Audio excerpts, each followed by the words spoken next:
Welcome back to AutoChimp Electronics, guys. In this DIY video, we're going to be working on the Toyota KLUGER today, and we're going to show you how to install the multi-camera kit and the camera activation buttons on this model stereo. So this is all the new KLUGERs. This is pretty much from 2020 onwards. Anything with this style stereo, it doesn't matter if it's automatic, manual transmission, or which version of the vehicle it is. We're going to get straight into it. Very easy install on this one today. I'm going to show you what tools we need and get straight into it. Okay, so as always, we're only going to need a couple of tools on this. We're going to use the non-marring pry bars, as we always do, the 10mm socket screwdriver. And today we're actually going to probably keep some pliers on hand, simply just so we don't drop the bolts, because the bolts on this vehicle are actually on the top of the stereo. So the first thing you're going to do is on top, behind the stereo, there is actually a little cover here. We're going to pop that off. You're going to use the non-marring pry bar just to lever it up. Very easy to do. And then down here, there is two bolts on either side. They're just the 10mm bolts. You're going to jump in, undo them. Anti-clockwise is to undo them.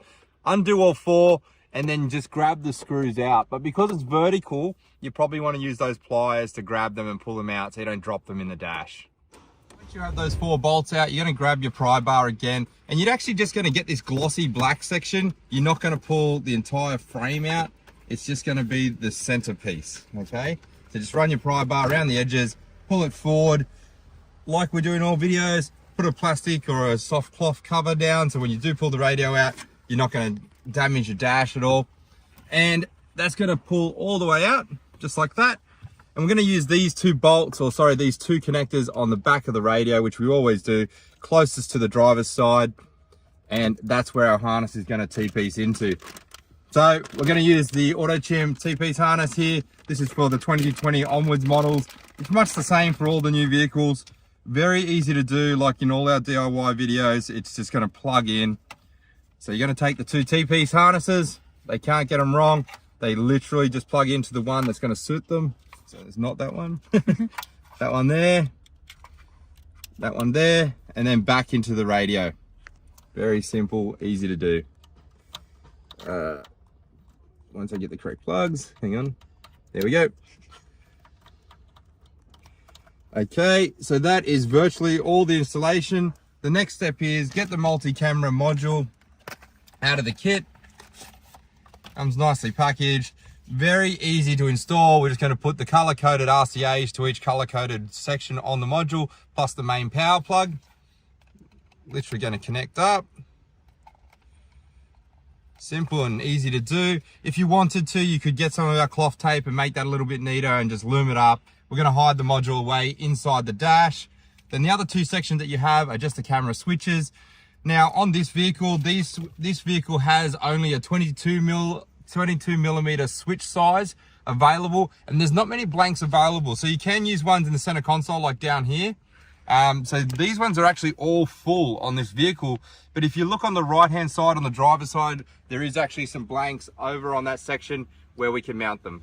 Okay, so on the Toyota KLUGER, as mentioned, you're only going to have room for the 22mm switches. So you are going to have to use two separate switches, one for turning the factory camera on and the secondary one for adding the secondary camera. If you want to add camera 3 and 4, you would need additional separate switches.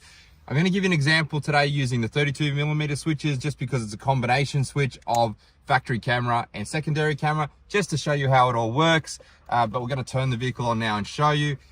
These cable lengths do have enough room. They're 1 meter long, so you can run them behind the dash to the driver's side to any of the blanks in the vehicle, and it's not going to be a problem. And this is how it's going to operate. So when you push camera 1, whether it be this dual button switch or a single button switch, when you push that, it's actually going to activate the factory camera. We just got to wait for this unit to load because we unpowered it. It's just going to take a second. There we go. We're starting up now. So you can see there, we've activated button 1, and that will turn the factory camera on anytime while driving. So you can check behind you, check your toe, even just see behind you while you're driving. And then camera 2 will be the secondary camera on that factory screen. So really easy to do. The switches are labeled switch 1 and 2. So just pay attention to that. And switch 3 and 4 if you do want to add an additional 3rd and 4th camera. So here we are on the driver's side, guys, and I'm going to show you how to pop these switches out. On these kits, we are going to provide 2 different buttons. So you're going to use 2 different slots. It's going to be camera 1, camera 2. But the easiest way on this vehicle is to take your pry bar, pull off this cover on the right hand side or on the driver's side of the dash, you actually just pop it forward and pull it out. It's really easy to do. And then I find the easiest way is actually to put your hand in behind and push the switches from the back. And if you push them forward, as you can see here on the front, it's actually popped out. And you can do that for all the switches there. You can see me popping them out. And then when you have your new switch, you would run your cables out there and you'd push your new one into that section, okay? It will sit in there, nice and factory looking, on and off. Very easy to do. So just when you're putting the stereo back into the car, just be aware that it's all going in this top section. So when you push it back in, you got to ensure that the wires are high and in this back section, just so they don't get jammed. It's just quite important when you're pushing it back in so you don't have any problems. Once you slide it in, you're just going to clip it all the way in, all the way round, and ensure that everything is clicked in nice and neat. Once that's done, you can put your 4 bolts back in, put the cover back on, and the job's complete. Once you've done the installation of the main power plugs and behind the dash, just so you know, you've got camera 2, 3, and 4 for all your additional cameras out there. This is a universal RCA input, so you can run up to 3 additional cameras, but you also have to get the additional switches if you want. Some of the other options we do have on the market, we also do have just a camera activation harness, which is literally just turning on the factory camera. If you just want that feature and you don't need additional cameras, you can buy that harness. It's a little bit cheaper, plugs in the back the same way, but just has the one plug that goes into the back of the switch. Very easy, half the price, but you don't need all those extra cameras. That would be the option you'd go for. That's our camera on harness.